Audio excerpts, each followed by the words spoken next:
Hello दोस्तों, welcome back to our channel corporate Kahani. तो दोस्तों, आज मैं वीडियो में कुछ अलग सी चीज़ आपको बताने जा रहा हूँ। ये है एसबीआई के लोन एक्सपीरियंस के बारे में।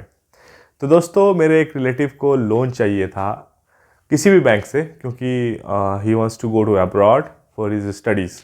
तो हुआ ये कि वो बेंगलोर में ही था एंड ही इज़ वर्किंग।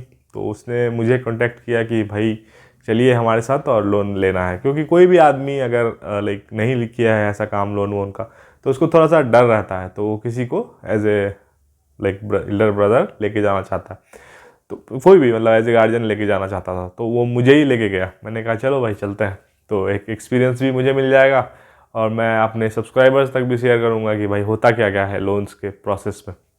तो गाइस, सबसे पहले हम लोग गए HDFC। हालांकि उसको जाना है कनाडा फॉर हिज मास्टर्स। तो HDFC जब वहाँ पर गए हम लोग, तो HDFC प्राइवेट बैंक है, आपको मालूम ही है। इनका एक होता है HDFC क्रेडिला, जिसके थ्रू ये लाइक लोन सैंक्शन करते हैं स्टूडेंट्स को। तो वहाँ पे गए तो उन्होंने 12% इंटरेस्ट बताया और सारी चीज़ें बताई। बोला कि एक हफ्ते में लगभग ये प्रोसेस हो जाएगा। सिंपल प्रोसेस है, कोई कोलेट्रल नहीं लगेगा। दो ऑप्शन थे, कोलेट्रल और नॉन कोलेट्रल। कोलेट्रल का इंटरेस्ट थोड़ा, जिसमें कोलेट्रल देते हैं, यानी कोलेट्रल का मतलब ये होता है कि आपके पास प्रॉपर्टी है या नहीं है उसका हिसाब किताब, और उसको आप गिरवी पे दे देते हैं। अगर कुछ प्रॉब्लम हुआ आपके रीपेमेंट में तो आपका वो प्रॉपर्टी बैंक को चला जाएगा। इस तरह से कुछ एक बॉन्ड लिखवाते हैं। तो नॉन कोलेट्रल में ही इसको अच्छा खासा लोन मिल रहा था बिना प्रॉपर्टी शो किए हुए, और 12% इंटरेस्ट बताया जा रहा था। तो हम लोगों ने बोला ठीक है भाई, ठीक ठाक है, 12% लाइक ठीक है। मतलब आप लोन लेना है तो आप क्या करिएगा, आपको लेने वाले हैं, आप बेगर हैं, तो आप you can't be A chooser. तो आप वहाँ पे वो बोला अच्छा ठीक है भाई, और भी बैंक्स देख लेते हैं। उसके बाद गाइस हम लोग पहुँचे ICICI में। ICICI ने ठीक ठाक डील दिया। वो शायद 10.8% था जो एजुकेशन लोन के लिए, विदाउट कोलेट्रल। उन्होंने बोला कोई कोलेट्रल नहीं लगेगा, 1% प्रोसेसिंग फ़ी लगेगी। लाइक 15 लाख का लोन है तो आपको 1% लगेगा, यानी 15,000 रुपये। ये दोनों बैंक्स इस तरह के डील दे रहे थे, तो ठीक ठाक था। मतलब वी वर लाइक हैप्पी कि मिल रहा है एटलीस्ट, क्योंकि लोन वगैरह इतनी जल्दी इतनी आसानी से मिलना मुश्किल होता है। लेकिन इन दोनों बैंक्स ने बोला एक वीक में आपको मिल जाएगा, तो काफ़ी अच्छी फीलिंग आई। उसके बाद गाइस, जो आप थंबनेल पर देख रहे हैं कि मैं किसकी बात कर रहा हूँ, वो बात कर रहा हूँ मैं एक गैंगस्टर यानी SBI की, जो कि बहुत बड़ी बैंक है। और उसने क्या किया, उसका कुछ जो एक्सपीरियंस रहा, वो आपको शायद बिल्कुल से आपके माइंड को चेंज कर देगा। हुआ ये गाइस, पहले दिन हम लोग SBI पहुँचे तो मैडम ने बुलाया हमें अंदर। जो हमारी मैनेजर थी उस बैंक की ब्रांच की, उसको मैंने बताया कि भाई इतना रुपए लोन चाहिए। तो उन्होंने बोला इतना कम क्यों चाहिए?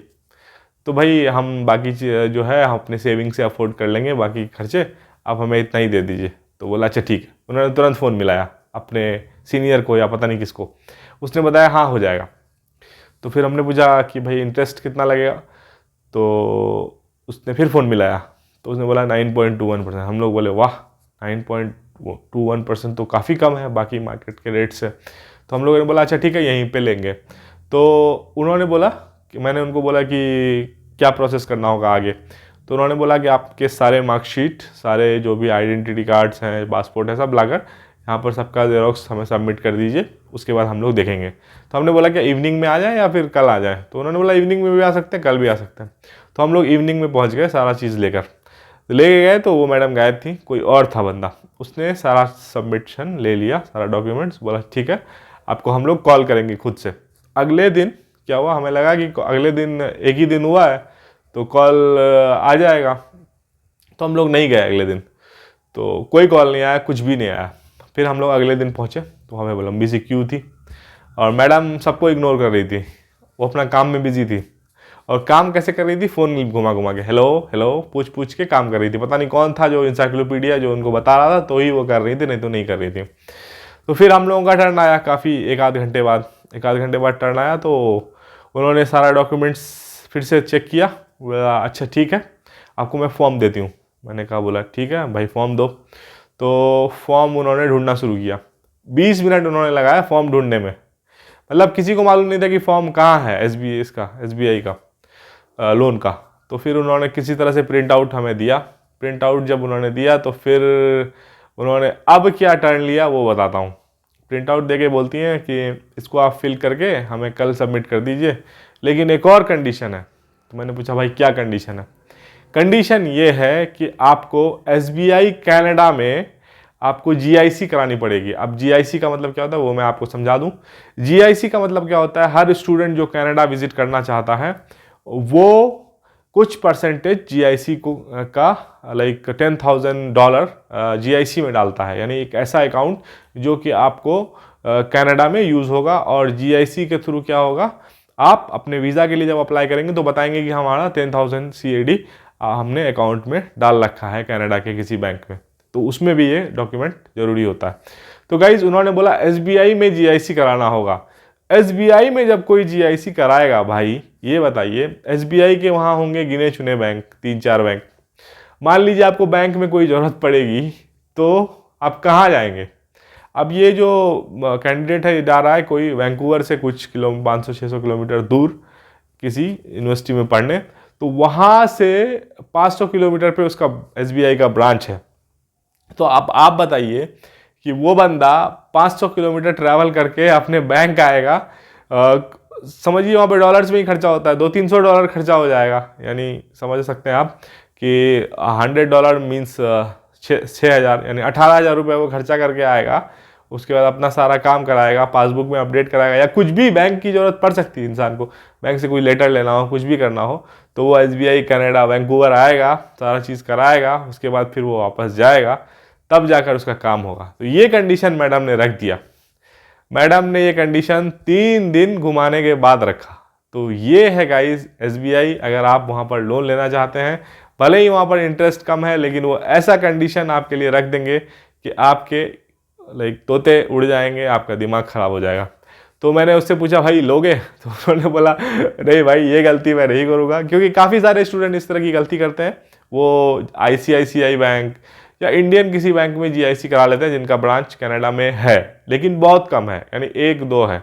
तो उसके बाद क्या होता है, उनको कोई बैंक का काम पड़ता है तो फिर उनको 200-300 किलोमीटर ट्रैवल करना पड़ता है। ये अक्सर वो लोग करते हैं जो एजेंट के चक्कर में आ जाते हैं, या फिर इस तरह के लोन लेना चाहते हैं तो वो जो बैंक होती है वो सजेस्ट करती है कि प्लीज़ आप हमारे इसमें GIC कराइए।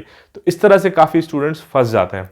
तो ओवरऑल ये कंक्लूजन है गाइस कि अगर आप किसी भी फॉरेन कंट्री के लिए लोन लेना चाहते हैं, स्पेशली कनाडा के लिए, तो आपको SBI वाले GIC करने को बोलेंगे, जो कि एकदम गलत है। कई केसेस में नहीं बोलेंगे, कई लोग अच्छे होते हैं, कई लोग रिसर्च्ड होते हैं, उनको मालूम होता है चीज़ें, और वो आपको शायद सजेस्ट ना करें, लेकिन जो हमारे साथ जो एक्सपीरियंस हुआ वो मैंने आपको शेयर कर दिया। तो आप इस चीज़ का बिल्कुल ख्याल रखिएगा। अगर आप SBI से लोन सेंक्शन करा रहे हैं तो SBI कनाडा में GIC मत करवाइएगा। तो ये था गाइस आज का वीडियो। लेकिन एक और चीज़ मैं बता दूं वीडियो को एंड करने से पहले कि SBI के जो मैनेजर्स हैं वो बिल्कुल उनको मालूम नहीं होता है कि अंदर क्या चल रहा है। बिल्कुल वो किसी को फ़ोन करती हैं तो उन्हें वो बताता है, या फिर मैनेजर हो मेल हो फीमेल हो सबका ऑलमोस्ट वही हाल है। क्योंकि मैंने 2 बैंक को देखा था जाके, दोनों में वही हुआ था, फ़ोन करके बात कर रहे थे। तो इस तरह का सिनेरियो चलता है इस तरह के बैंक्स में। इंटरेस्ट भले ही कम है, लेकिन वो बाद में कुछ ऐसा कंडीशन रख देंगे कि जो आपका मूड ख़राब कर देगा। तो यही मेरे साथ जो एक्सपीरियंस हुआ वो मैंने आपके साथ शेयर करने की कोशिश की। अगर आपको वीडियो पसंद आया हो तो आप प्लीज़ इस वीडियो को लाइक कर दें, चैनल को सब्सक्राइब कर लें अगर नए हैं तो। मिलते हैं गाइज अगले वीडियो में, जानते हैं नेक्स्ट टॉपिक के बारे में। Thanks for watching, bye bye.